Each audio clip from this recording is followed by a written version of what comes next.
இப்போ கடைசியாக ஒரு ஃபினிஷிங் டச். இப்போ இவன் பெட்டுக்கு போகிறான், என் கையில் வந்து அவன் நக்கியிருக்கான், அதனால் நான் போய் கையை கழுவ போகிறேன். At least 20 seconds. இப்போ வந்து அவன் உள்ளே இருப்பான், நான் சொல்லாமல் அந்த ஃபுட்டை எடுக்க மாட்டான். இது எப்படி போகுதுன்னு பார்க்கலாம். இப்போ நான் இந்த பக்கம் போகிறேன், அவன் பெட்டுக்குள்ளே போகிறான், ஆனால் நான் சொல்கிற வரைக்கும் அவன் ஃபுட் எடுக்க மாட்டான். காலி பேட். இப்போ வந்து பார்த்துக்கோங்க, டைமர் எவ்வளோ நேரம் ஆகுதுன்னு பார்த்துக்கோங்க. ஆனால் உள்ளே போக சொல்லிட்டேன், நான் கை கழுவிட்டு வரேன்.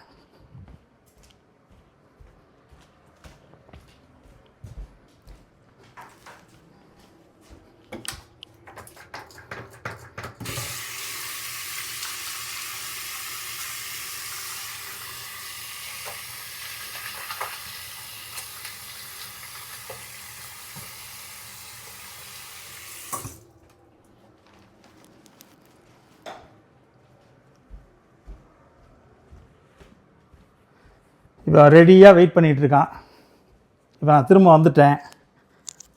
ஓகே, நான் அவனை பார்க்கவே இல்லை. இப்போ பாருங்கள் அவன் எப்படி உட்காந்துருக்கான்னு.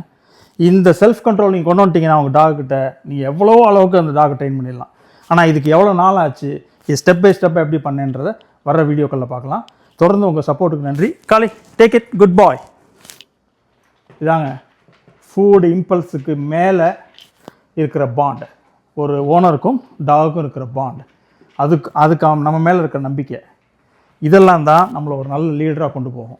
இப்போ இவன் அதை வந்து 30 செகண்ட்ஸில் சாப்பிட்டு முடிக்கணும். ஒருவேளை அவன் சாப்பிடல, உங்கள் டாக் சாப்பிட்லன்னா மிச்சம் இருக்கும் 30 செகண்ட்ஸ் இல்லை, சாரி 3 மினிட்ஸில் இந்த ஃபுட் காலியாகணும்.